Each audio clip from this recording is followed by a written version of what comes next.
ప్రభునందు ప్రియులారా,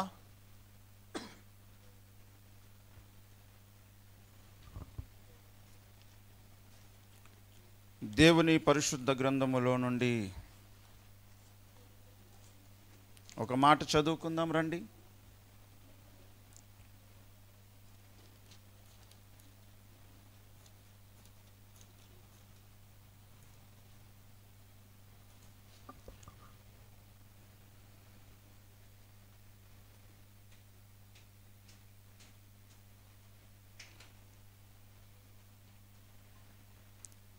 జకర్యా గ్రంథము 4వ అధ్యాయము 6 నుంచి 9 వచనాల వరకు చదువుకుందాం. నేనే చదువుతున్నాను, దయచేసి చిత్తగించండి.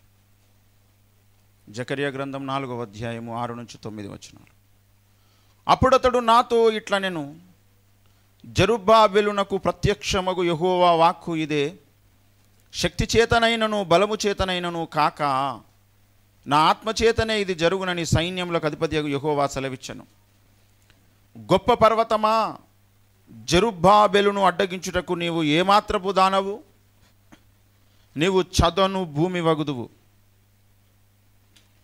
కృపకలుగునుగాక కృపకలుగునుగాక అని జనులు కేకలు వేయగా అతడు పైరాయి తీసుకుని పెట్టించును. యెహోవా వాక్కు మరలా నాకు ప్రత్యక్షమై ఇలాగు సెలవిచ్చెను. జెరుబ్బాబెలు చేతులు ఈ మందిరపు పునాది వేసి ఉన్నవి, అతని చేతులు ముగించును. అప్పుడు సైన్యములకు అధిపతి యెహోవా నన్ను మీ యొద్దకు పంపి ఉన్నాడని నీవు తెలుసుకొందువు. చదవబడిన లేఖనం మన వెనుకలో దేవుడు దీవించునుగాక. ప్రార్థించుకుందాం. కృపగల తండ్రి, దయగలిగిన దేవ, దయామేడ కరుణామేడ, మీ బంగారి పాదాలకు వందనాలు, లెక్కలేని స్తోత్రాలు. నన్ను మమ్మల్ని మీ రక్తంతో కడిగి శుద్ధి చేయండి. మాట్లాడడానికి ఉపక్రమించిన దాసుని, వింటున్న దాసులను నీ రక్తంతో కడిగి శుద్ధి చేయండి, పరిశుద్ధపరచండి. నీ మాటలు పలుకుటకైనను నీ మాటలు వినుటకైనను మాకు యోగ్యత లేదు ప్రభు. నీవే అట్టి యోగ్యతను, కృపను అనుగ్రహించండి, కనికరించి దయపాలించండి. మీరు ఇక్కడ కనబడండి, అందరికీ నీ దాసునిలో నుండి కనబడండి, దాసునిలో నుండి మీరు మాట్లాడండి, మీరు వాడుకోండి, మీరే కనికరించండి, దయపాలించండి, సహాయం ఇచ్చండి. ఈ స్థలాన్ని, సమయాన్ని, మమ్మలను, ఇక్కడున్న పరిస్థితులను అన్నిటిని నీ చేతులకు అప్పగించుకుంటున్నాం. మీరే దిగి వచ్చి వాడుకున్నామని వేడుకుంటున్నాము. రానున్న వారిని చేతులకు అప్పగిస్తున్నాను, తోడుగా ఉండండి. వారిలో భయమును వణుకును పుట్టించండి, జాగ్రత్తను కలిగించండి. వారి ప్రవర్తనలో మార్పులను తీసుకురండి. మాకును నీ కృపను అనుగ్రహించండి, నడిపించి సహాయం చేయండి. ఘనత, మహిమ, ప్రభావాలు మీకే ఆరోపిస్తున్నాం. ఇంతవరకు నిన్ను స్తుతించాము, నీ కీర్తనలు చదువుకున్నాం, ప్రార్థించుకున్నాం. అయ్యా, మీరు దీవించి ఆశ్రయించమని లెక్కలేని స్తోత్రం చెల్లించుకుంటూ నీ దాసుని అభిషేకించి మా అందరితో మీరు మాట్లాడండి. మీరు దిగిరండి, నీవే దిగి వచ్చి మాట్లాడాలి, మేమందరం వినాలి. మీరు ఆశీర్వదించమని యేసు నామములో ప్రార్థించి వేడుకున్న పరమ తండ్రి, ఆమేన్. మంచిది. ప్రభువునందు ప్రియులారా, జెరుబ్బాబెలు చేతులు దేవుని మందిరపు పునాదిని వేసి ఉన్నవి. తరువాత ప్రజలందరూ కూడా కృప కలుగునుగాక కృప కలుగునుగాక అని జనులు కేకలు వేయుచుండగా పైరాయిని కూడా తీసుకొని పెట్టించుట అనే మాటను ఇక్కడ చూస్తున్నాం. ఆయన పెట్టించును అనే మాట చూస్తున్నాం. ఈ రెండు స్థలాలలో కనబడుతున్నటువంటి, ఒకటి పునాది, మరొకటి పైరాయి. ఇవి రెండు కూడా ప్రభు అయిన యేసుక్రీస్తు ప్రభువు. మందిరపు పునాది రాయి ఆయనే, ఆ మందిరం యొక్క ముగింపు ఆఖరి రాయి, పైన పెట్టేటువంటి రాయి కూడా ఆయనే. పునాదిగా యేసయ్య ఉన్నాడు, పైరాయిగా కూడా యేసుక్రీస్తు ప్రభువుల వారు ఉన్నారు. ఏమండి, కీర్తనకారుడు అంటాడు 118వ కీర్తన 22వ వచనంలో ఏమని అంటే, ఇల్లు కట్టువారు నిషేధించిన రాయి మూలకు తలరాయి ఆయను అన్నాడు. యేసుక్రీస్తు ప్రభువుల వారు ఇల్లు కట్టుటకు వాడబడే మొట్టమొదటి రాయి, మూల రాయి, ప్రధాన రాయి. ఇశ్రాయేలీయులు దేవుని సంఘమును కట్టుటకు వాడాల్సినటువంటి మూలరాయి యేసు. అయితే వారు చేసినది ఏమిటి అంటే, మూలరాయి అయినటువంటి ఆయనను తీసి పక్కన పెట్టేశారు. ప్రక్కన పెట్టి కట్టడం మొదలుపెట్టారు, కట్టడానికి పూనుకున్నారు. దాని వలన జరిగినటువంటి నష్టం ఏమిటి అంటే, చాలా పెద్ద నష్టమే జరిగింది, చాలా గొప్ప నష్టమే జరిగింది. అసలు ఈ మూలరాయి ఉంటే ఏమి జరుగుతుందో తెలిస్తే జరిగిన నష్టమేమిటో కూడా తెలుస్తుంది. ఈ మూలరాయి ఉంటే ఏమేమి ప్రయోజనము కలుగుతుంది? ఇదే మాటను సువార్తలలో మత్తయి, లూకా భక్తులు ఎత్తి చెబుతారు.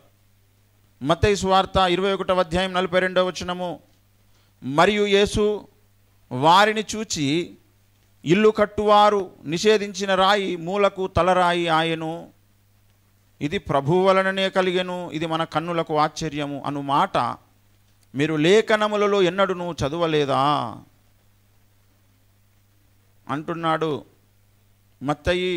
ఇక్కడ దీనిని ఎత్తి చెబుతున్నాడు. 118వ కీర్తనలో 22వ వచనములో చరణములో చెప్పబడుతున్న మాటను ఊటంకిస్తున్నాడు. ఏమండి? ఇల్లుకు వాడాల్సినటువంటి మూలరాయిని వారు విస్మరించారు, అవసరము లేదనుకున్నారు. ఎంత పెద్ద పొరపాటది! చాలా పెద్ద పొరపాటు జరిగింది, చాలా పెద్ద పొరపాటు జరిగింది. దానివలన ఈనాటికి కూడా ఆ పరిస్థితిని, ఆ నష్టాన్ని వారు పొందుతున్నారు ఇశ్రాయేలీలు. ఏమండి? యెషయా గ్రంథం 28వ అధ్యాయం 16వ వచనం, ప్రభువు యెహోవా ఇలాగున సెలవిచ్చుచున్నాడు, సియోనులో పునాదిగా రాతిని వేసిన వాడను నేనే, అది పరిశోధింపబడిన రాయి, అమూల్యమైన తలరాయి, బహుస్థిరమైన పునాది అయిన మూలరాయి అయి ఉన్నది, విశ్వసించువాడు కలవరపడడు అని చెబుతున్నాడు. దేవుడట, ప్రభువట, సియోనులో పునాదిగా రాతిని వేశాను నేనే అంటున్నాడు. అది పరిశోధించబడిన రాయి, అమూల్యమైన తలరాయి, బహుస్థిరమైన పునాది అయిన మూలరాయి అయి ఉన్నది, అయితే దానిని విశ్వసించాలి అంటున్నాడు ఇక్కడ. దానిని విశ్వసించాలి. ఎవరైతే దానిని విశ్వసించరో వారికి చాలా నష్టము జరుగుతుంది, నష్టము జరుగుతుంది. ఏమండి? అందుకే ఇల్లు కట్టువారు ఎక్కడ కట్టాలయ్యా ఇల్లు అంటే, బండ మీద కట్టాలి, బండను ఆధారము చేసుకొని కట్టాలి ఇల్లు. అది తెలివైన వాడు చేసేటువంటి పని. తెలివి లేనివాడు పునాది లేకుండా బండ మీద కాకుండా కట్టుకుంటాడు. దాని వలన వానికి చాలా నష్టం జరుగుతుంది.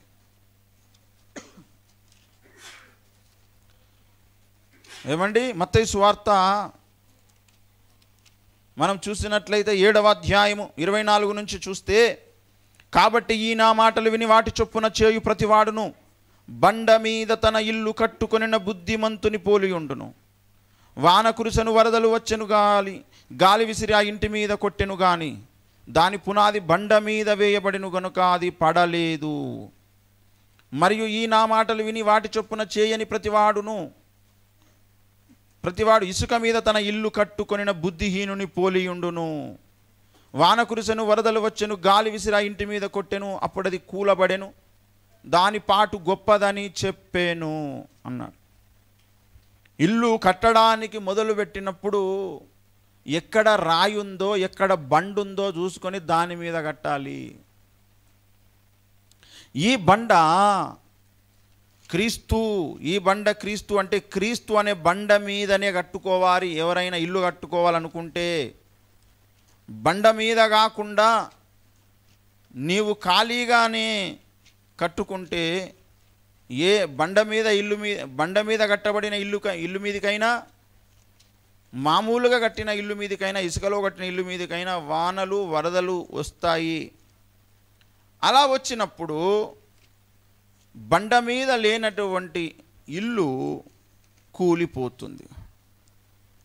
ఏమండి, ఇశ్రాయేలీయులు ఈనాడు చాలా అభివృద్ధి చెందిన దేశం. ఈనాటికి ఇజ్రాయెల్ దేశంను గురించి మనం చాలా గొప్పగా చెప్పుకోవాలి.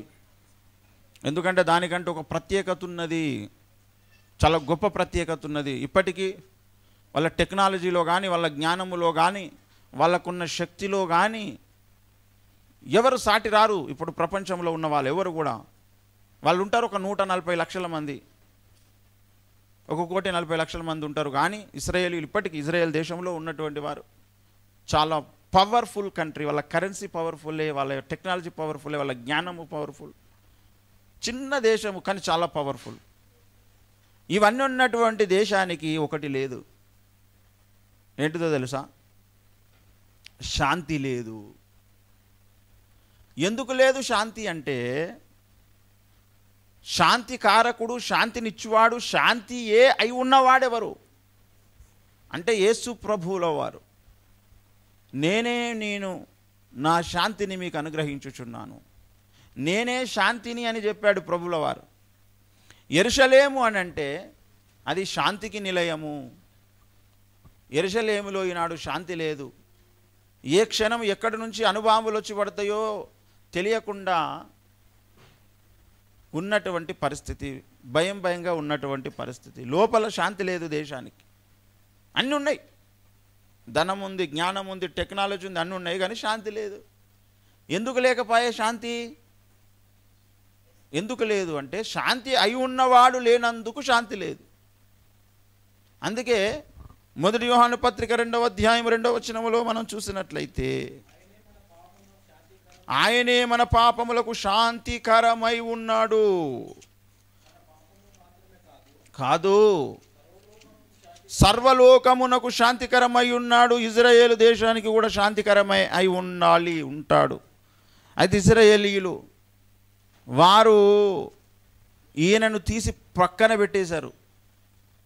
ఈయన మనకెందుకు? ఈయన దేవుడు అని చెప్పుకుంటున్నాడు, తండ్రి నన్ను పంపిండి అంటున్నాడు అని చెప్పేసి ఈయనను సిలువ వేసి కొట్టి చంపేశారు. ఈయన మనకు అవసరము లేదన్నారు. అలా అన్న కారణము చేత ఈరోజు మట్టుకు ఇజ్రాయేల్ దేశానికి శాంతి లేదు. అందుకే ఎప్పుడు యుద్ధాలు, ఎప్పుడు ఎక్కడి నుంచి రాకెట్ వచ్చి పడుతుందో లేదు, ఎవడు శత్రువు పైకి వస్తాడో తెలియదు. ఇజ్రాయెల్ దేశం ఫామ్ అయింది మొదలుకొని ఈరోజు మట్టుకు కూడా దేశంలో శాంతి లేదు. That is the reason. ఎందుకు? మూలరాయి అయినటువంటి, శాంతి అయి ఉన్నటువంటి యేసుక్రీస్తు ప్రభువును ప్రక్కన పెట్టారు. అందుకు శాంతి లేదు, స్థిరత్వము లేదు, ఎప్పుడు అలజడి, ఆందోళన అనేది ఉన్నదన్నమాట. ఏమండి, ప్రపంచములోనే దేశమంతా సైనికులు కలిగిన దేశం ఒకే ఒక్కటి, అది ఇజ్రాయేల్. ఎందుకు ప్రజలందరూ సైనికులు కావాల్సి వచ్చింది? ఎక్కడి నుంచి ఏ ప్రమాదం వచ్చినా మనం అందరం పోరాడడానికి సిద్ధంగా ఉండాలి అనే ఒక సిచ్యువేషన్లోకి వాళ్ళు వెళ్ళిపోయారు. ఎందుకు అంటే వారికి మూలరాయి లేదు. మూలరాయిని వారు విస్మరించారు, వద్దనుకున్నారు. దే డోంట్ వాంట్ టు లే స్టోన్. మాకు ఇది వద్దు, మాకు అవసరం లేదు అని కట్టడం మొదలుపెట్టారు. बिना पत्थर का घर बनाने को सोच रहे, बनाने को तैयार हो गया इजराइल लोग. इसके लिए वो कंट्री में अभी तक शांति नहीं है, प्रशांतता नहीं है. ఏమండి? అందుకే అపోస్తలుల కార్యం 4వ అధ్యాయం 11వ వచనంలో అంటారు, ఇల్లు కట్టువారైన మీరు తృణీకరించిన రాయి ఆయనే, ఆ రాయి మూలకు తలరాయి ఆయను. మరి ఎవని వలనను రక్షణ కలుగదు, ఈ నామముననే మనము రక్షణ పొందవలను కానీ ఆకాశం క్రింద మనుషుల్లో ఇవ్వబడిన మరి ఏ నామమున రక్షణ పొందలేము అనేను. ఏమండి? ఇల్లు కట్టువారైన మీరు అంటే ఇశ్రాయేలీయులు తృణీకరించిన రాయి ఏంటిదట? ఈ రాయి ఏంటిది? ఆయనే. 4:11 చూసారా? ఆయనే, ఆయన లేడు. ఆ రాయి ఇప్పుడు మూలకు తలరాయి అయ్యింది. మరి ఎవని వలనను రక్షణ కలగదు, ఈ నామముననే మనం రక్షణ పొందాలి. ఈ పేరు వాళ్ళకొద్దు అంటుంటారు వాళ్ళు, ఈ పేరు మాకు వద్దు అంటుంటారు వాళ్ళు, ఈయన వద్దంటున్నారు వాళ్ళు. ఈ యేసు వద్దు, ఆయన పేరు మాకు వద్దు అంటున్నారు. రక్షణ ఎట్లా వస్తుంది వాళ్ళకు? నరకం నుంచి ఎట్లా తప్పించబడతారు వాళ్ళు? ఈయన వద్దంటే అది కుదరని పని. ఎవరు ఈ నామము నాకు వద్దన్న వారికి రక్షణ రాదు. ఎవరు ఈయనను మూలము చేసుకోకపోయినా వారికి శాంతి రక్షణ అనేది ఉండనే ఉండదు. అంతేకాదు, ఎవరైతే ఈయనను గూర్చి వినరో వారిలో విశ్వాసం ఉండదు. ఈయనను గూర్చి ఎవరైతే వింటారో వారికే విశ్వాసం అనేది కలుగుతుంది. దేవునికి మహిమ కలుగునుగాక. హల్లెలూయా. అందుకే యేసును గూర్చి వినాలి. రోమీయులకు రాసిన పత్రిక 10వ అధ్యాయం 17వ వచనం చూడండి.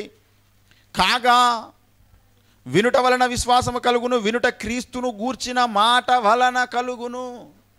దేవునికి మహిమ కలుగునుగాక.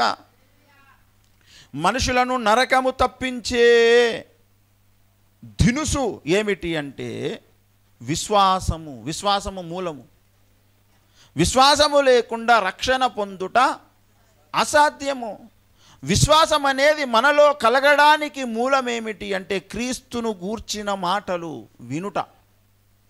క్రీస్తును గూర్చి ప్రకటించినప్పుడు ఎప్పుడైతే మనం వింటామో అప్పుడు మనలో ఒక దినుసు కలిగింది. ఏమిటది? విశ్వాసము కలిగింది.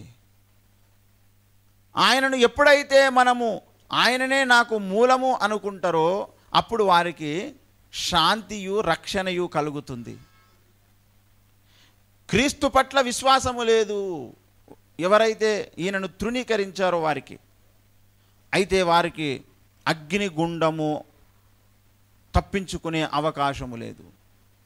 తరువాత వారికి శాంతి లేదు. అసలైన అమూల్యమైనటువంటి దానిని పోగొట్టుకుంటున్నారు ఈ మూలరాయిని ప్రక్కన పెట్టేసి. అయితే మూలరాయి లేకుండా ఎవడైనా ఇల్లు కట్టడానికి పూనుకుంటే వాడిని ఏమంటున్నారు?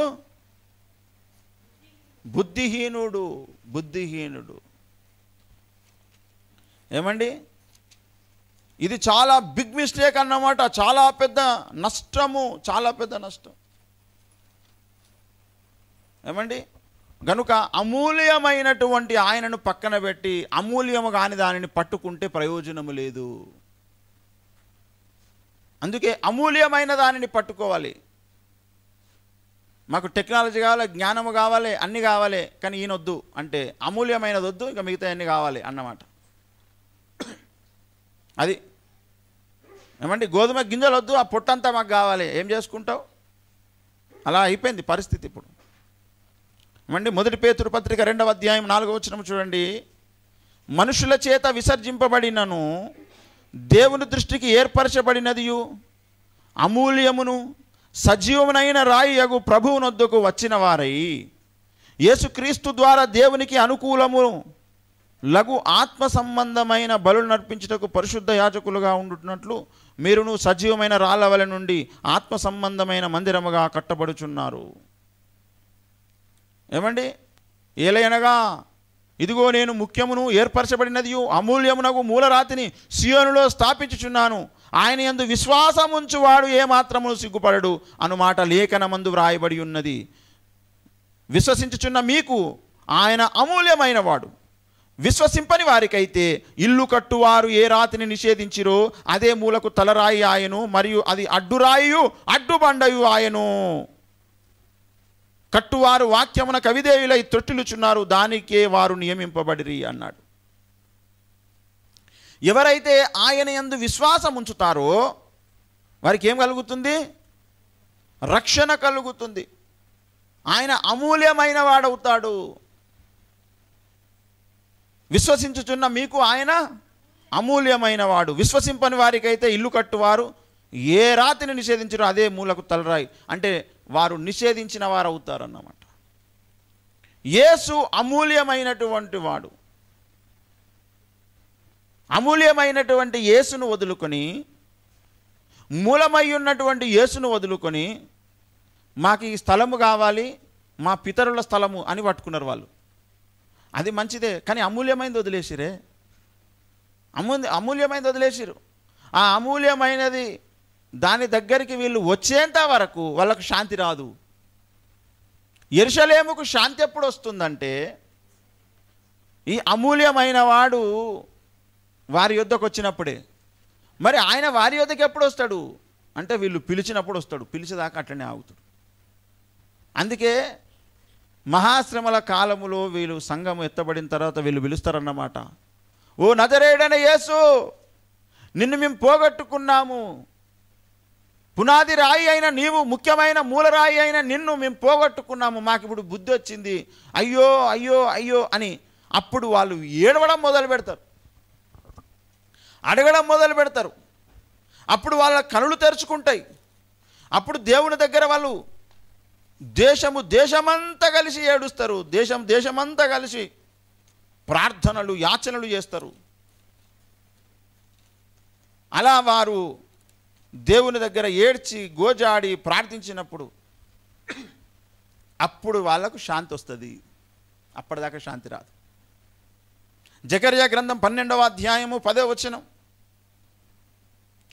దావీదు సంతతి వారి మీదను యెరూషలేము నివాసుల మీదను కరుణ నొందించు ఆత్మను విజ్ఞాపన చేయు ఆత్మను నేను కుమ్మరింపగా, వారు తాము పొడిచిన నా మీద దృష్టి ఉంచి, ఒకడు తన ఏక కుమారుని విషయమై దుఃఖించున్నట్లు, తన జ్యేష్ఠ పుత్రుని విషయమై ఒకడు ప్రలాపించున్నట్లు అతని విషయమై దుఃఖించుచు ప్రలాపింతురు. మిగిద్దోను లోయలో హదద్రిమ్మోను దగ్గర జరిగిన ప్రలాపము వలెనే ఆ దినమున యెరూషలేములో బహుగా ప్రలాపము జరుగును. దేశ నివాసులందరూ ఏ కుటుంబమునకు ఆ కుటుంబముగా ప్రలాపింతురు. దావీదు కుటుంబకులు ప్రత్యేకముగాను వారి భార్యలు ప్రత్యేకముగాను, నాతాను కుటుంబకులు ప్రత్యేకంగాను వారి భార్యలు ప్రత్యేకముగాను, లేవి కుటుంబకులు ప్రత్యేకంగాను వారి భార్యలు ప్రత్యేకముగాను, షిమి కుటుంబకులు ప్రత్యేకంగాను వారి భార్యలు ప్రత్యేకంగాను, మిగిలిన వారిలో ప్రతి కుటుంబం వారు ప్రత్యేకముగాను వారి భార్యలు ప్రత్యేకంగాను ప్రలాపింతురు ప్రలాపింతురు ప్రలాపింతురు. ఏం చేస్తారట? ఏడుస్తారు ఏడుస్తారు ఏడుస్తారు. ఎంతగా ఏడుస్తారంటే, ఒకటే ఒక కొడుకు పుడితే ఆ ఒక్క కొడుకు చనిపోతే తల్లిదండ్రులు ఎంత అయితే ఏడుస్తారో అంతగా ఏడుస్తారు వాళ్ళు. ఇది జరగలేదు, జరగబోతుంది. అలా ఏడ్చినప్పుడు మళ్ళీ వారికి శాంతి అనేది వస్తుంది తప్ప, ఎవరినైతే పొడిచారో వీళ్ళు ఆయన మీద దృష్టి పెట్టినప్పుడే, ఆయనను రమ్మని పిలిచినప్పుడే, ఆయనకు ప్రార్థన చేసినప్పుడే, ఆయనకు విజ్ఞాపన చేసినప్పుడే, ఆయన కొరకు ఏడ్చినప్పుడే మళ్ళీ వీళ్ళకు శాంతి అనేది వస్తుంది తప్ప వారికి శాంతి అనేది ఉండదు. ఎందుకు? మూలరాయిని ప్రక్కన పెట్టారు. మూలరాయిని ప్రక్కన పెట్టడము అంత పెద్ద మిస్టేక్ ఇంకా ఏది లేదు జీవితంలో, ఏది లేదు. గనుక మూలరాయి అయినటువంటి యేసుక్రీస్తు ప్రభువును ఇశ్రాయేలీలే కాదు, ఈనాడు చాలామంది ప్రక్కన పెడుతున్నారు. అది వారికి చాలా నష్టాన్ని తీసుకొస్తుంది, చాలా నష్టాన్ని తీసుకొస్తుంది. ఏమండి, ఆయనను ముఖ్యమైన మూలరాయిగా ఎంచినటువంటి వానికి విశ్వాసం కలుగుతుంది, రక్షణ కలుగుతుంది, శాంతి కలుగుతుంది, సమృద్ధి కలుగుతుంది. దేవునికి మహిమ కలుగును గాక. ఇశ్రాయేలీలకు అన్నీ ఉన్నాయి కానీ మూలరాయి లేదు. మనకు ఏది లేకపోయినా పర్వాలేదు, మనకు మూలరాయి ఉన్నది. దేవునికి మహిమ కలుగునుగాక. ఆత్మీయ ఇశ్రాయేలీయులకు ఉన్నటువంటి భాగ్యం ఏమిటంటే మూలరాయి ఉన్నది. ఓ ఇశ్రాయేలు విను, నీ భాగ్యం ఎంత గొప్పది. ఓ ఇశ్రాయేలు విను, భాగ్యం ఎంత గొప్పది. యెహోవా రక్షించిన నిన్ను పోలిన వాడెవడు. యెహోవా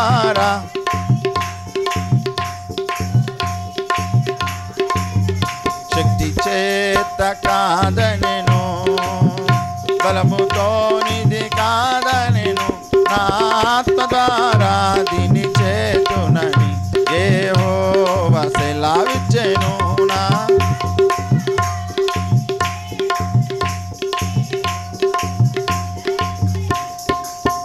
హల్లెలూయా. ఎఫెసీయులకు రాసిన పత్రిక 2వ అధ్యాయం 20వ వచనంలో చెబుతాడు, క్రీస్తు యేసే ముఖ్యమైన మూలరాయి అయి ఉండగా అపోస్తలులను ప్రవక్తలను వేసిన పునాది మీద మీరు కట్టబడి ఉన్నారు. ప్రతి కట్టడమును ఆయనలో చక్కగా అమర్చబడి ప్రభువునందు పరిశుద్ధమైన దేవాలయమగుటకు వృద్ధి పొందుచున్నది. ఆయనలో మీరు కూడా ఆత్మ మూలముగా దేవునికి నివాస స్థలమైనటకు కట్టబడుచున్నారు. దేవునికి మహిమ కలుగునుగాక. ఆయనలో మనం అమర్చబడుతున్నాము చక్కగా. ఏమండి, ఆయనలో మనము కూడా కట్టబడుచున్నాము దేవునికి నివాస స్థలముగా. ముఖ్యమైన మూలరాయి యేసు. ఆయనను వద్దనుకుంటే అంత నష్టమే. ఏమండి, చనిపోయిన వానికి నరకం తప్పించబడాలి అంటే ఈయన కావాలి. బ్రతికినన్ని రోజులు శాంతి కావాలి అంటే ఈయన కావాలి. విశ్వాసం అనే దినుసు కావాలి అని అంటే ఈయన కావాలి. విశ్వాసముతో సమస్తమును మనం పొందుకోవచ్చు. ఏమండి, నమ్మిన వాని వలన ఈ సూచక క్రియలు కనబడును అన్నాడు. ఈ విశ్వాసం ఉన్నటువంటి వాని జీవితంలో అనేక అద్భుత కార్యాలు జరుగుతాయి. అనేకమైనటువంటివి లేనివి జీవితంలోనికి వస్తాయి. విశ్వాసమును బట్టి, నమ్మకమును బట్టి కలుగుతాయి ఇవన్నీ కూడా. ఆయన ఉండాలా. ఈనాడు మనందరి జీవితాలకు యేసు మూలము అయి ఉండాలి. ఎవరైతే యేసును మూలము చేసుకోరో వారికి ఎప్పుడు కష్టాలు ఉంటాయి, అశాంతి ఉంటుంది, అసమాధానం ఉంటుంది. ఈ మూలరాయిని ఎప్పుడు తీసేయొద్దు.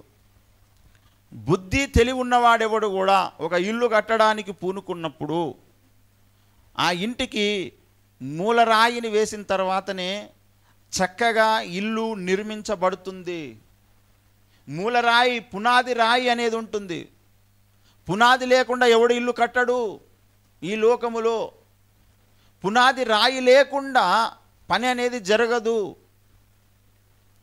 అదేవిధంగా ప్రతి ఒక్క మనిషి జీవితములో పునాది రాయిగా ఆ భగవంతుడు, ఆ రక్షకుడు, ఆ శాంతిమయుడు, ఆ కరుణామయుడు, దయామయుడైనటువంటి యేసుక్రీస్తు ప్రభువుల వారు ఉండాలి అందరి జీవితంలో. దేవునికి మహిమ కలుగునుగాక.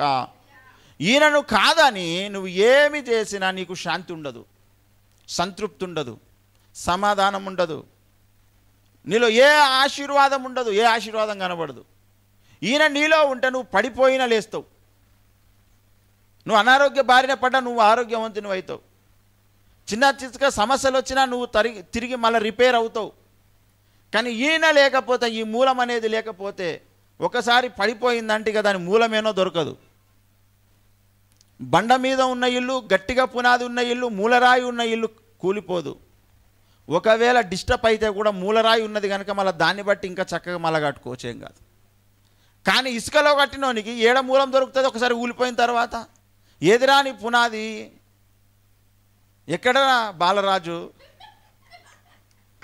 నీ పునాది ఎదురా బాలరాజు అంటే ఎక్కడున్నది? ఇసుకలో. ఒక మూలమే లేదు దానికి, ఎక్కడ పడితే అక్కడ ఉన్నదన్నమాట. యేసు మూలము లేకుండా, యేసుకు బదులుగా నువ్వు దేనిని మూలముగా తెచ్చుకున్నా అది కుదరదు, అది నడవదు, అది పునాది లేనట్టే లెక్క. పునాది యేసు. మన బ్రతుకులకు పునాది యేసు, మన జీవితాలకు మూలము యేసు, మన ఆరంభానికి మూలము యేసు. ఆయనను ముందు పెట్టుకొని నడవాలి, ఆయననే ప్రధానముగా ఎంచాలి. ఎందుకంటే ఆయన ముఖ్యమైన మూలరాయి. మన జీవితాలలో కూడా ముఖ్యమైన మూలరాయి యేసే. దేవునికి మహిమ కలుగునుగాక. మన కుటుంబాలకు మూలరాయి యేసే, మన సంఘాలకు మూలరాయి యేసే. ఏది చేసినా ఏమి చేసినా మొదటి ప్రాధాన్యత మీరు యేసుకి ఇవ్వడం నేర్చుకోండి. మొదటి ప్రాధాన్యత యేసుకి ఇవ్వడం నేర్చుకోండి. అప్పుడు మీరు దీవించబడతారు. ఇంట్లో దీవించబడతారు, బయట దీవించబడతారు, కుటుంబంలో దీవించబడతారు, ప్రజలలో దీవించబడతారు, ఈ లోకంలో దీవించబడతారు, పరలోకంలో ఘనత నొందుతారు. యేసును నువ్వు ప్రక్కన పెట్టిన తరువాత నీకు ఎక్కడ విజయం రాదు. గుర్తుపెట్టుకో. ఎక్కడికి వెళ్ళినా నీకు అపజయము అపజయము అపజయము అపజయమే. ఎక్కడికి వెళ్ళినా నీకు శాంతి ఉండదు, సమాధానం ఉండదు, సకలమును సమకూర్చుకునే విశ్వాసం ఉండదు. ఏమండి,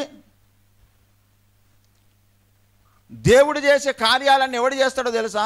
విశ్వాసం ఉన్నోడు చేస్తాడు. నమ్మువానికి సమస్తము సాధ్యం అన్నాడు.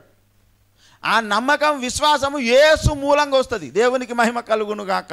ఆయనను గూర్చి విన్నందుకు వస్తుంది. ఆయనను గూర్చి విననోడు చాలా నష్టపోతున్నాడు. వానిలో విశ్వాసం ఉండదు, అవిశ్వాసం ఉంటుంది.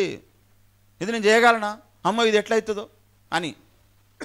ఆయనను నమ్మటానికైతే ఇది నేను చేయగలను, నేనే చేయగలను అనుకుంటాడు. ఎందుకంటే నీకు కొండంత ఆసరా యేసు మూలమైతే. ఏమండి, అందుకే దావీదు అన్నాడు, నా కొండ నా దేవుడు అన్నాడు. దేవునికి మహిమ కలుగును గాక. నా బండ నా దేవుడు అన్నాడు మోషే. ఇశ్రాయేలీయులను వెంబడించిన బండ యేసు. ఒక విచిత్రకరమైన విషయం ఏంటిదంటే, అసలు యేసే చిత్రాలు చేస్తాడు ఆయన. అందుకే పాట కూడా రాసిరు, చిత్రాల వాడే నా యేసయ్యా చాలా చిత్రాల వాడే, చిత్రాల వాడే నా యేసయ్యా చాలా చిత్రాల వాడే. లోకానికి వచ్చినాడు పాపులా రక్షించినాడు, లోకానికి వచ్చినాడు పాపులా రక్షించిన దయగలవాడమ్మో ఈ జగమున లేని లేడమ్మా. అమ్మమ్మమ్మ దయగలవాడమ్మో ఈ జగమున లేని లేడమ్మమ్మమ్మమ్మమ్మమ్మ. చిత్రాల వాడే నా యేసయ్యా చాలా చిత్రాల వాడే. హల్లెలూయా. ఏం చిత్రం చేసిండో ఒకటి చెప్తా ఇప్పుడు మీకు. ఆయన చేసిన చిత్రాలే, అయితే ఇప్పుడు ఒక చిత్రం చెప్తా మీకు. ఇశ్రాయేలీలు ఐగుప్తు నుంచి కనానుకు నడిచేటప్పుడు వాళ్ళ వెనుకల ఒక బండ దొర్లుకుంటూ వస్తుందట. వాళ్ళతో పాటు మనుషులు, ఎడ్లు, బండ్లు, గాడిదలు ఇవన్నీ కదులుకుంటూ వచ్చేటప్పుడు వాళ్ళ వెనుకల ఒక రాయి దొర్లుకుంటూ వస్తుందట. రాయి అర్థమవుతుందా మీకు? ఒక రాయి దొర్లుకుంటూ వస్తుందట వీళ్ళ వెనకాల. ఒకరోజు చూసి ఆశ్చర్యమైంది, రెండో రోజు చూసి ఆశ్చర్యమైంది, మూడో రోజు చూసి ఆశ్చర్యమైంది, సంవత్సరం చూసిరు, అలవాటు అయిపోయింది వీళ్ళకు. వీళ్ళు నడిచిన ఒక బండ వస్తుంది వెనకాల, బండ. వాళ్ళకి చూసి అలవాటు అయిపోయింది. ఆ బండ ఏం చేస్తుంది తెలుసా? వాళ్ళకి ఏం అవసరమైతే అది ఇస్తుంది. వాళ్ళకైనా నీళ్ళు అవసరమైంది అనుకోండి, ఆ నీళ్ళు ఇస్తుంది ఆ బండనే. వీళ్ళతో వెనకాచుకుంటా ఎవరన్నా ప్రయాణం చేసేటప్పుడు వెనక వాటర్ ట్యాంక్ని తీసుకొని పోతారు కదా, ఈ బండనే వాటర్ ట్యాంకు. దేవునికి మహిమ కలుగును గాక. 1 కొరింథీ 10వ అధ్యాయము ఇక్కడ చూడండి, మొదటి నుంచి చదువుతా. సహోదరులారా, ఈ సంగతి మీకు తెలియకుండుట నాకు ఇష్టం లేదు. అదేదనగా మన పితరులందరూ మేఘం కింద నుండిరి, వారందరూ సముద్రంలో నడిచిపోయిరి. అందరూ మోషేని బట్టి మేఘములోను సముద్రంలోను బాప్సం పొందిరి. అందరూ ఆత్మ సంబంధమైన ఒకే ఆహారమును భుజించిరి. అందరూ ఆత్మ సంబంధమైన ఒకే పానీయమును పానం చేసిరి. ఎలా అనగా తమ్మును వెంబడించిన ఆత్మ సంబంధమైన బండలోనిది త్రాగిరి, ఆ బండ క్రీస్తే. దేవునికి మహిమ కలుగును గాక. ఏమండి చూసిరా, ఏంటిదట? వెంబడించిన బండ. అది ఏం చేసిందట? ఆ బండ వీళ్ళని వెంబడించిందట వెనకాల. ఎందుకు? వీళ్ళకి ఏం అవసరమైతే ఆ అవసరం తీరుద్దామని వస్తుంది ఒక బండ. ఆ ఏంటిదా బండ అంటే క్రీస్తే. దేవునికి మహిమ కలుగును గాక. అది బండని నువ్వు చిన్న చూపు చూడకు నాయనా. ఆ బండనే నీకు రక్షణ, ఆ బండనే నీకు జీవము, ఆ బండనే నీకు శాంతి, ఆ బండనే నీకు అన్ని ఇస్తుంది. ఒక బండి చూడేందండి నీళ్ళు, ఓ బండి చూడేంది నీళ్ళు, ఓ బండి చూడేంది నీకేమంటుంది. ఎందుకు వస్తున్నది ఈ బండ? మీ అవసరాలు తీర్చనీకి, నీ అవసరాలు నీకు ఏం అవసరం అది తీర్చనీకి బండ నీతో వస్తున్నది. ఆ బండను మూలం చేసుకోవాలి. దేవునికి మహిమ కలుగును గాక. ఏమండి, కొన్ని కథలల్లో కొన్ని వస్తువులు ఉంటాయి. అదేంది, ఒకటి చాయ్ పోసే కేతిరి లాంటిది ఒకటి ఉంటుంది. అందులోకించి ఒక భూతం వాడు వస్తుంటాడు. ఏంటిది, మాయాద్వీపమా? ఆ కేతిరి లాంటిది ఉంటుంది. దాని దగ్గర ఇట్లా రాస్తే అందులోకించి ఒకడు వస్తాడంట బయటికి. జీని ఏమని పేరు? వాడు వస్తాడంట. బయటకు వచ్చి వాడు ఏదడితే అది ఇస్తాడు. నీకు రాజ్యం కావాలన్నా, లోకం కావాలన్నా, నీళ్ళు కావాలన్నా, వజ్రవైడూర్యం కావాలన్నా, అధికారం కావాలన్నా, నిన్ను రాజుని చేయమంటావా, నీకే రాణి కావాలన్నా, పిల్లలు కావాలి, ఏదంటే అది ఇస్తాడట వాడు. అదొక కథ. అసలు నిజమేమిటంటే ఈ వెంబడించే బండ. దేవునికి మహిమ కలుగునుగా. హల్లెలూయా. ఏమండి, అలా యేసు అన్ని ఇస్తాడన్నమాట, అన్నిటికీ మూలం. మరి నీకేం కావాలని అడుగురా బాబు, నేను ఇస్తా అంటాడు ఆయన. చిత్రాలు చేస్తాడు ఆయన. ఏం కావాలని వాళ్ళకేంచి వస్తుంది, నీకు ఏం కావాలని వస్తుంది. చిన్నప్పుడు మా మమ్మీ చెప్పిన ఒక కథ గుర్తుకొస్తుంది నాకు, చెప్తే ఇప్పుడు. ఏంటిదంటే, ఏం కథ అంటే, ఒక నక్క ఉంటుందట. ఆ నక్క దగ్గర ఒక పుల్ల ఉంటుందంట. ఒక పుల్ల దాన్ని ఏం పుల్ల అంటారంటే జీవిగారి పుల్ల అంటారు దాన్ని. ఏం పుల్ల? జీవిగారి పుల్ల. అయితే ఆ నక్క ఒకసారి ఒక వ్యక్తితోని పరిచయం ఏర్పడింది దానికి.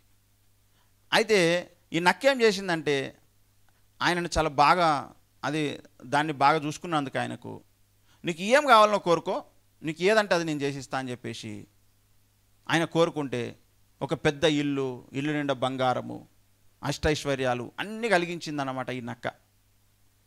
కలిగించి ఒకానొక సమయంలో టెస్ట్ చేయడానికి చచ్చిపోయినట్టు పడుకొని ఉన్నది. ఈ యజమానుడు దాని కొరకు ఎట్లా రెస్పాండ్ అవుతాడు? నేను ఇన్ని చేసినా కదా, నా మీద ప్రేమ ఉన్నదా, లేకపోతే అవసరం తీరంగానే బయటకు పడేద్దాం అనుకుంటున్నాడు ఏందని చచ్చిపోయినట్టు పడుకుందనమాట. అయ్యో చనిపోయింది అని చెప్పేసి అందరూ అనుకుంటుంటే యజమానుడు వచ్చిండు. ఇన్ని రోజులు ఏ నక్కైతే ఇతనికి ఇవన్నీ ఇచ్చిందో అతడు వచ్చిండు. వచ్చిన తర్వాత, అరే చనిపోయింది నక్క, తీసి పడేరాటు అన్నాడట. అమ్మ కొడుక, అంటే ఇన్ని చేసినా సరే నా మీద నీకు ఎలాంటి ప్రేమ లేదా అని చెప్పేసి, దీని దగ్గర ఒక మంత్రం ఉన్నది. మంత్రం అంటే మంత్రదండం లాంటి జీవిగారి పుల్ల అన్నానా ఇంతవరకు. వానికి ఉన్నటువంటి ఆ పెద్ద ఇంట్లో ఒక మూలకు చెక్కు ఉందన్నమాట జీవగారి పుల్ల. ఆ పుల్లని వీకేస్తే ఉన్నాయన్నీ మాయమైపోతాయి. ఇది ఏం చేసిందంటే, నా గురించి నువ్వు ఇటువంటి అభిప్రాయం కలిగి ఉన్నావా అని చెప్పేసి లేచింది, ఆ పుల్లని వీకింది, తీసుకొని వెళ్ళిపోయింది అడవిలకు.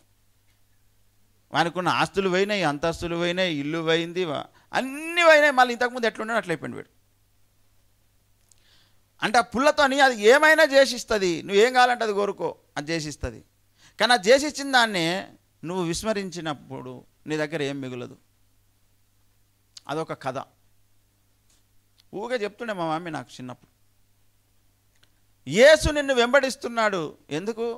నీ వల్ల ఆయనకి ఏం లాభం చెప్పు. నీకేం అవసరమో అది ఇవ్వడానికి ఆయన నిన్ను వెంబడిస్తున్నావు. ఆయనను నువ్వు మూలము చేసుకుంటే నీకు ప్రయోజనం, మూలముగా పెట్టుకుంటే ప్రయోజనం, మూలముగా ఎంచుకుంటే ప్రయోజనం. ముఖ్యమైన మూల రాయి, మళ్ళీ ఇటువంటి రాయి కాదు. అందుకే యేసుకు మనము ప్రథమ స్థానం ఇవ్వాలి. ఎందుకంటే ఆయన ఆది పురుషుడు, అందరి కంటే మొట్టమొదట ఉన్నవాడు ఆయననే, మొట్టమొదట పుట్టినవాడు కూడా ఆయననే. నీవు నాదు కుమారుండవు, నిన్ను ప్రేమించి కన్నాను నేను. నీవు నాదు కుమారుండవు, నిన్ను ప్రేమించి కన్నాను నేను. దండిగా తనయుని ముద్ద ముద్దాడుడి దండిగా తనయుని ముద్దాడుడి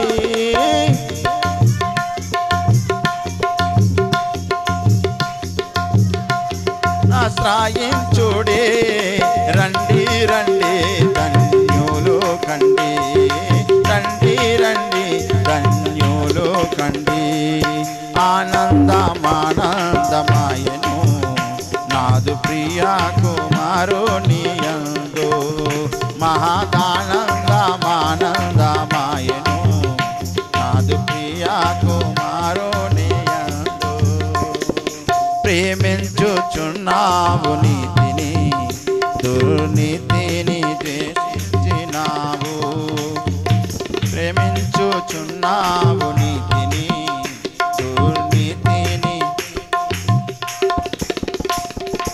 అందుచే నీ తోటి వారి కంటే అందుచే నీ తోటి వారి కంటే ఆనంద తైలముతో తండ్రి నిన్ను ఆనంద తైలముతో తండ్రి నిన్ను అధికంబుగా అభిషేకించెను అధికంబుగా అభిషేకించెను మహానందానందమాయను నాదు ప్రియ కుమారునియందు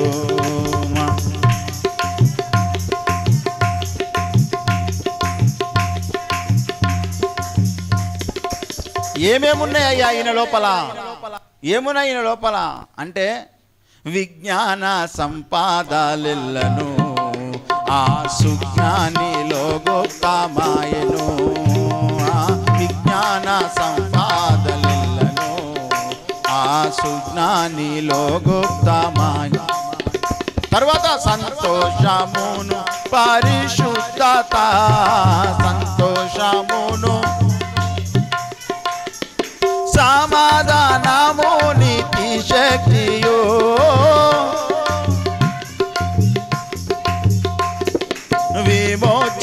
విమోచనమాయెను యేసు విమోచనమాయెను యేసు మహాదానందమానందమాయెను నాదు ప్రియ కుమారునియందు మహాదానందమానందమాయెను నాదు ప్రియ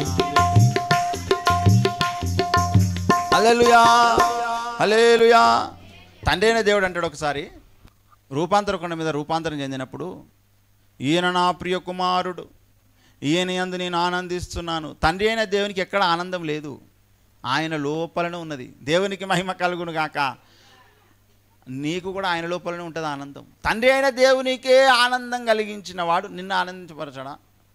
అందుకే సంతోషం ఉన్నది ఆయన లోపల, పరిశుద్ధత ఉన్నది ఆయన లోపల, సమాధానం ఉన్నది ఆయన లోపల, నీతి ఉన్నది ఆయన లోపల, శక్తి ఉన్నది ఆయన లోపల, విమోచనం ఉన్నది ఆయన లోపల. దేవునికి మహిమ కలుగును గాక.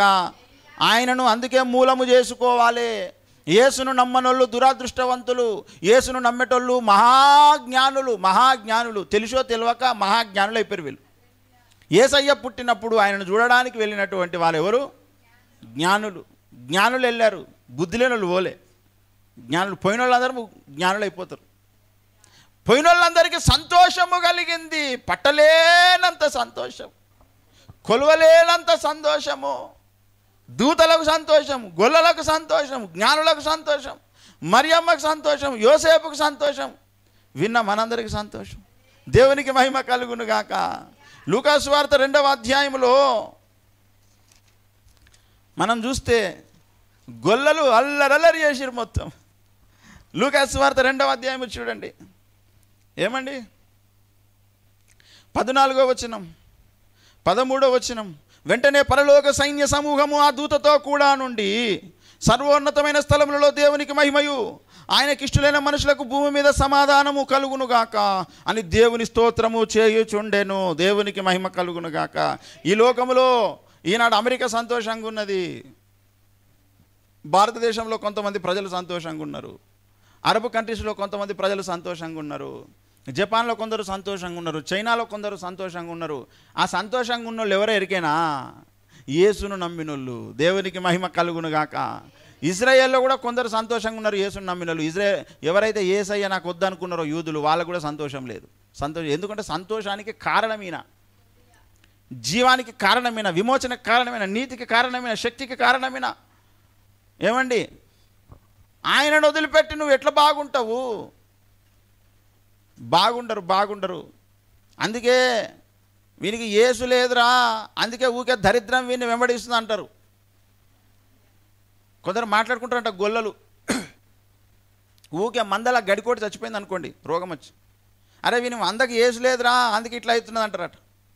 రక్షణ లేదని అర్థం, విమోచన లేదు, సమాధానం లేదు, ఆశీర్వాదం లేదు అన్నమాట.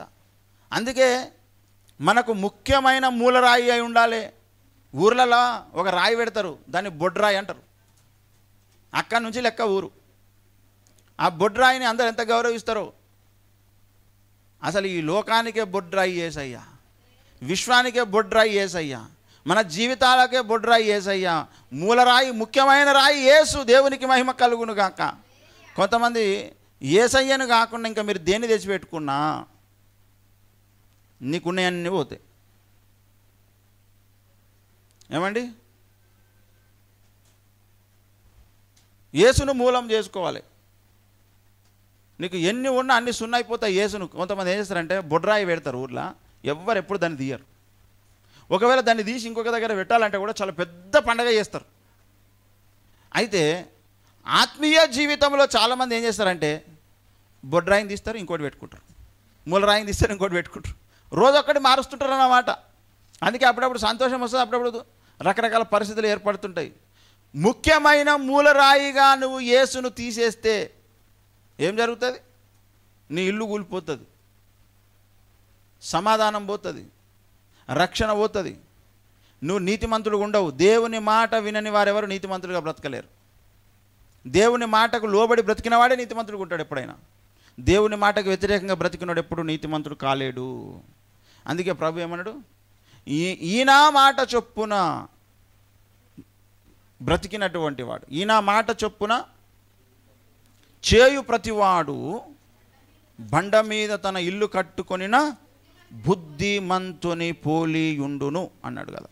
దేవుని కృప కలుగుతుందో అవ గాళ్ళకే జయం కలుగుతుంది. దేవునికి మహిమ కలుగును గాక, జయము కలుగు గాక, కృప కలుగును గాక, కృప కలుగును గాక.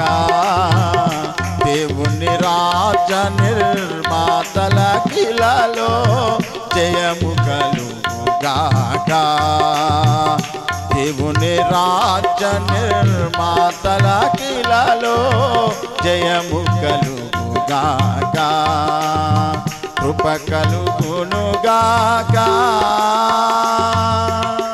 హల్లెలూయా. మొన్న తాజ్మహల్ను కట్టిన ఆయన ఒక ఆయన దొరికిండట. అంటే చాలామంది కట్టారు కదా. కట్టినప్పుడు ఒక ఆయన రాయి అందించిన ఆయన కనబడ్డాట. ఒక ఇంటర్వ్యూ చేసిన ఆయనకు కనబడితే, సరే ఇది మేమే కట్టినాం సార్ అంటున్నట. కాదా, కట్టిందంటే ఈయన కూడా ఉన్నాడు కదా. ఏం చేసినావా అంటే 2-3 రోజులు పోయినా సార్ పనికి రాయిలెత్తి నీకు కదా. దానికి రాళ్ళు ఇచ్చేటప్పుడు నేను కూడా కొంచెం ఆశ్రయినా సార్, మేమే కట్టినాం సార్. అవునా లేదా? ఈనాడు దేవుని రాజ్య నిర్మాణము జరుగుతున్నప్పుడు మనం కూడా కొన్ని రాళ్ళు అందిస్తే ఆ రాజ్య నిర్మాణములో మనం నిర్మాతలం అవుతున్నాం. దేవునికి మహిమ కలుగును గాక. హల్లెలూయా. అందుకే నేను ఒక జెరుబ్బాబేలుని, మీరందరూ జెరుబ్బాబేలులు కావాలి. ఏమండి, జెరుబ్బాబేలులు అయితే ఏం చేయాలి? పునాది వేయాలి, పైరాయి వేయాలి. అసలైన జెరుబ్బాబేలు యేసయ్య. దేవునికి మహిమ కలుగును గాక. హల్లెలూయా. మనలను కూడా చిన్న చిన్న జెరుబ్బాబేలు అని చేస్తున్నాడు. దానికి ఛాయగానే జెరుబ్బాబేలు పేరు పెట్టుకున్నాం. దేవునికి మహిమ కలుగును గాక. హల్లెలూయా.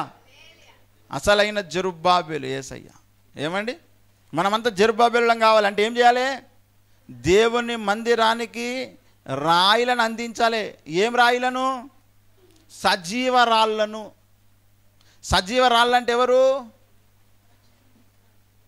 మనుషులే రక్షణలోనికి నడిపించినప్పుడు ఆ రాయి ఒక సజీవ రాయి.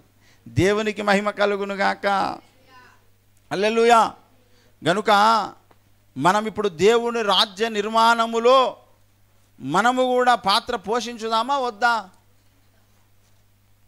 గదెందుకు సార్ మాకు అంటారా? నిర్మించుకుంటారా లేదా? నిర్మిస్తారా? నిర్మాతలు అవుతారా? ఏమండి కారా? అవుతాము అనాలి. దేవునికి మహిమ కలుగునుగాక.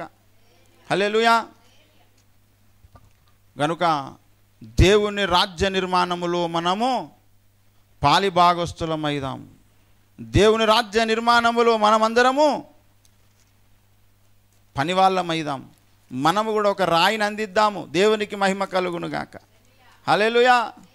అందిస్తారా మీరు అందరూ? చెప్పండి ఒకసారి. మేము కూడా అందిస్తాము. నేను కూడా అందిస్తా. అంటే ఏం చేయాలి ఇప్పుడు? అందియాలంటే సువార్త ప్రకటించాలి. ఏం చేయాలి? సువార్తను ప్రకటించాలి. ప్రకటించినప్పుడు ఏం జరుగుతుంది? కొన్ని సజీవరాళ్ళు చేర్చబడతాయి. ఎక్కడ చేర్చబడతాయి? దేవుని మందిరము అనబడిన సంఘములో కొన్ని రాళ్ళు చేర్చబడతాయి. అలా ఆఖరి రాయి వచ్చేంత వరకు ఈ నిర్మాణం అనేది జరుగుతూనే ఉంటుంది. దీనికంతటికి ముఖ్యమైన మూలరాయి యేసుక్రీస్తు ప్రభువు. దేవునికి మహిమ కలుగునుగాక. హల్లెలూయా. హల్లెలూయా. ఆయనని తీసేసి బ్రతకకండి. ప్రతి దాంట్లో ఆయనను ముందు పెట్టుకోండి దయచేసి. ఈనాడు చాలామందికి యేసు మూలము కాదు. యేసును ఎవరైతే మూలముగా ఎంచలేదో వారి జీవితంలో విజయాలు ఉండయండి. సమాధానం ఉండదు, రక్షణ ఉండదు, ఐశ్వర్యం ఉండదు, అసలైన జ్ఞానం ఉండదు వాళ్ళ దగ్గర, పరలోకపు జ్ఞానం ఉండదు వాళ్ళ దగ్గర. కనుక ఆ ముఖ్యమైన మూలరాయి విషయంలో మనం ఎలా ఉన్నామో ఒకసారి ఎవరికి వారం మనం పరీక్షించుకుందాం. కృప కలుగునుగాక, కృప కలుగునుగాక అని దేవుని కృపను వేడుకొని ధన్యులమవుదాం. రండి, దేవుడు మనకు సహాయం చేయునుగాక. ఆమెన్. ప్రార్థించుకుందాం.